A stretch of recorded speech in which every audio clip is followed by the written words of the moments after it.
사사기 14장 말씀입니다. 삼손 이야기예요. 삼손은 총 4장에 걸쳐서 아주 길게 또 태어날 때부터 나실인으로 구별되어서 태어나죠. 나실인이라는 것은 하나님 앞에 드렸다 하는 겁니다. 하나님 앞에 드렸기 때문에 함부로 쓰면 안 되는 거죠. 여기 성찬상이 있는데요.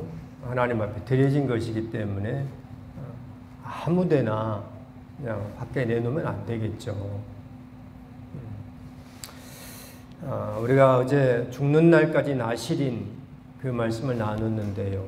삼손을 통하여 볼 때 정말 죽는 날까지 나실인으로 사는 것이 참 어렵다 하는 것을 알아요.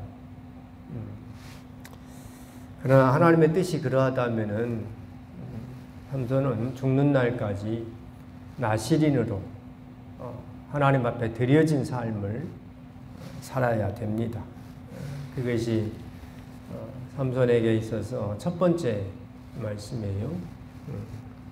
그리고 두 번째로는요, 삼손에게 빼놓을 수 없는 것이, 다른 사사들에게는 이런 말씀이 없죠.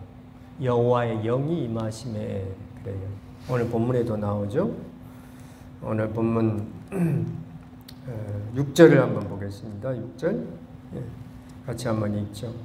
여호와의 영이 삼손에게 강하게 임하니 그가 손에 아무것도 없이 그 사자를 염소 새끼를 찢는 것 같이 찢었으나 그가 자기가 행한 일을 부모에게 알리지 아니하였더라. 하나님의 영이 임하여서 사자를 맨손으로 잡아 죽여요. 19절도 읽겠습니다. 19절. 여호와의 영이 삼손에게 갑자기 임하심에 삼손이 아스글론에 내려가서 그곳 사람 30명을 쳐 죽이고 노략하여 수수께끼 푼 자들에게 옷을 주고 심히 노하여 그의 아버지의 집으로 올라갔고. 그래요. 15장도 읽어보겠습니다. 15장 14절 같이 읽죠. 15장 14절.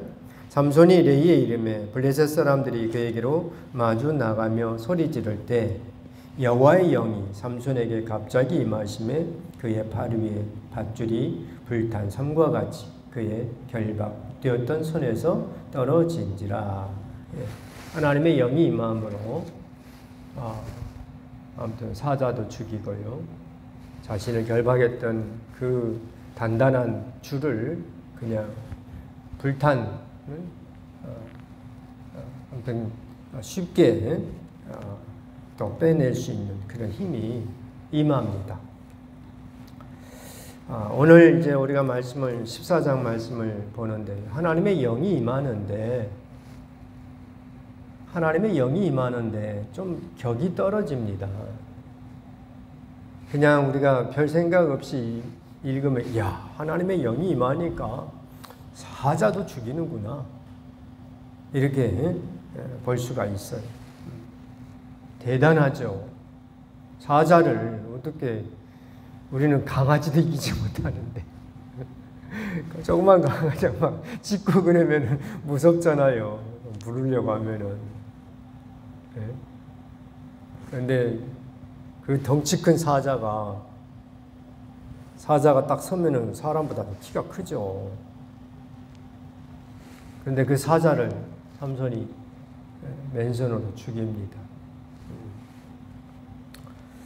그런데 그 다음 말씀이 좀 이해가 잘 안 되는 거예요.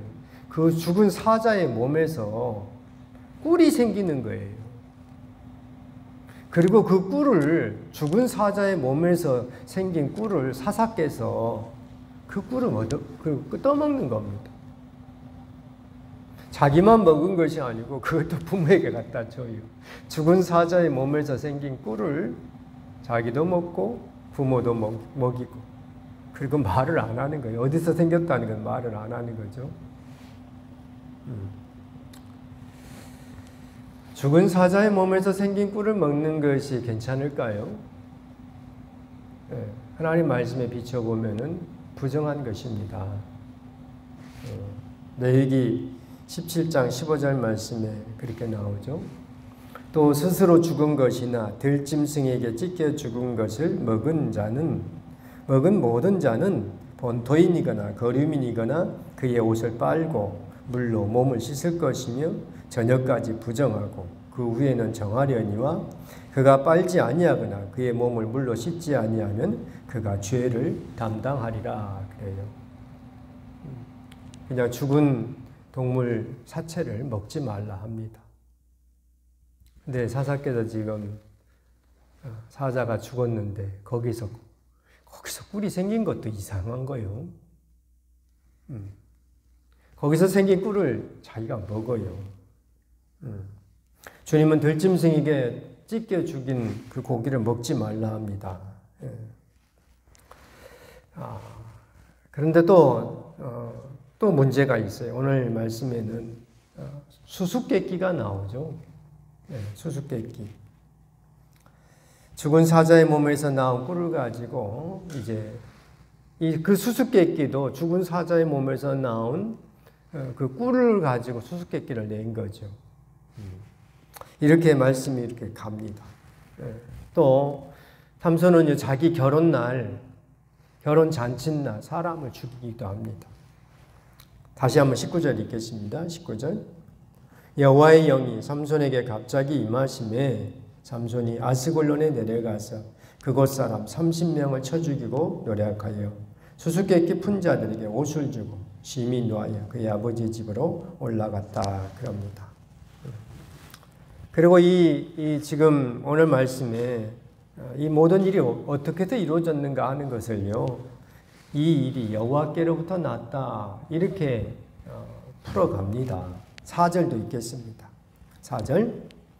그때 블레셋 사람이 이스라엘을 다스린 까닭에 삼손이 틈을 타서 블레셋 사람을 치려 함이었으나 그의 부모는 이 일이 여호와께로부터 나온 것인 줄은 알지 못하였더라.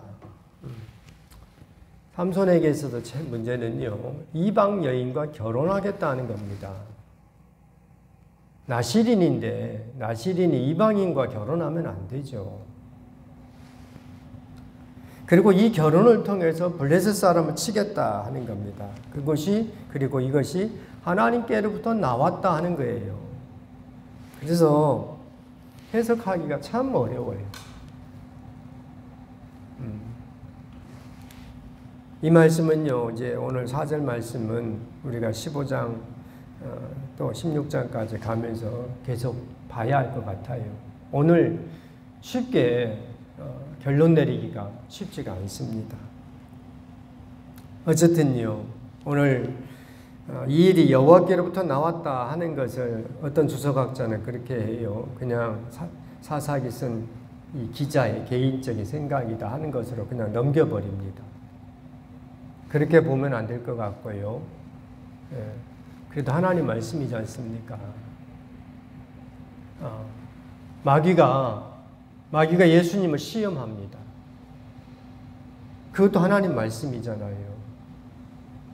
그냥 마태가 그냥 개인적으로 그냥 알아서 썼다 이렇게 해석을 하면은 우리가 하나님 말씀 대하기가 참 어렵잖아요.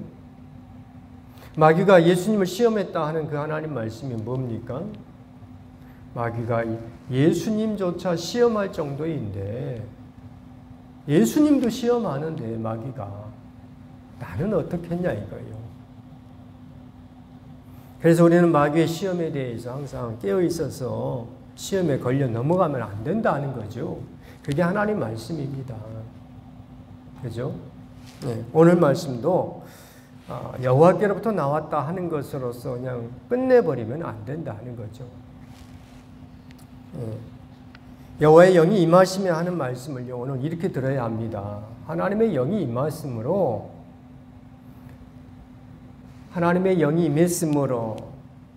그 영을, 하나님의 능력을 바르게 사용해야 한다 이겁니다. 하나님의 영이 임했으므로 아무렇게나 쓰면 안 된다 하는 거예요. 하나님의 영이 임하여서 사자를 죽여. 아무튼 대단하죠. 그죠? 대단하지 않습니까? 우리는 그것만 보면은, 야, 하나님의 영이 임하면은 사자도 죽일 수 있구나 하면서, 그래, 하나님의 영이 임해서 사자 같은 마귀를 잡아 죽여야겠다. 이렇게 막 볼 수도 있어요. 그런데요, 그 다음에 어쨌든 사자 몸에서 생긴 꿀을 먹고 하는 것을 보니까 이게 아니구나 하는 겁니다. 하나님의 영이 임할 때 어떻게 해야 합니까? 바르게 사용해야 합니다. 아멘. 더욱이 수수께끼를 내고요. 수수께끼에 졌잖아요. 어쨌든 그래도 졌잖아요.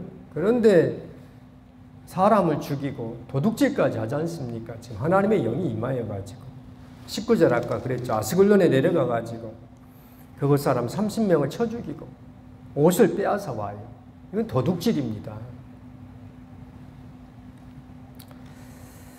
삼손이요, 좀 벗어나기 시작하는 거예요.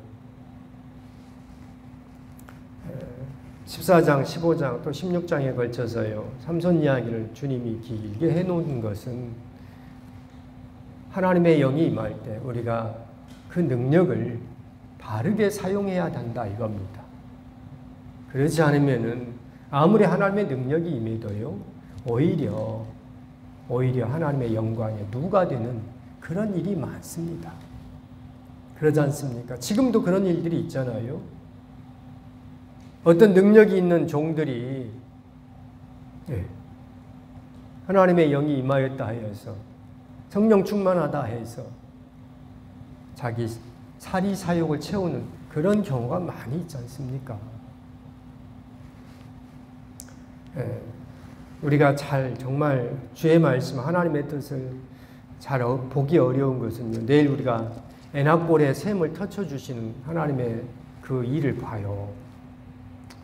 그것은 또 내일 나누기로 하고요. 오늘 우리가 기도할 것은 그겁니다. 주님의 영이 임할 때 주의 일을 잘 감당해야 되겠다는 거예요. 하나님이 능력을 주신다고 해가지고 그 능력을 내 마음대로 아무렇게나 쓰면서 이건 하나님께서 주신 것이고 하나님께로부터 난 것이다, 이렇게 가면 안 된다는 겁니다. 하나님 앞에 책임을 돌리면 안 되죠. 하나님께로부터 났다 이렇게. 하나님이 능력도 주시고 하나님께로부터 났으니까 내 마음대로 써도 좋다. 이러면 안 된다는 겁니다. 우리는요, 주님이 주신 능력을 바르게 사용해야 합니다. 능력을 받는 것도 중요하죠. 그렇죠? 그러나 그 능력을 바르게 사용해야 합니다. 내게 칼이 주어져요. 칼이 주어지는 것 대단히 중요하죠. 칼이 없으면 일도 못하고 수술도 못하고 어떤 작업도 못하죠. 하지만 주어진 칼을 가지고 어떻게 이 칼을 쓸 것이냐, 이것이 기본이 된 다음에 칼이 주어져야 되는 겁니다. 그런데 칼을 쓸 줄도 모르는 어린아이한테 칼을 주면은 그 칼을 가지고 자기 몸도 상하고 다른 사람도 해치고 이렇게 되잖아요. 하나님의 영이 임하였다 하여서 자기 마음대로 아무렇게나 쓰면 안 된다 하는 것이 오늘 말씀이고 우리가 기도해야 할 것입니다. 주님 앞에 능력을 구하는 것 참 중요합니다. 하지만 능력을 받는 것보다도 받기 전에 내가 이 능력을 어떻게 사용할 것인가 하는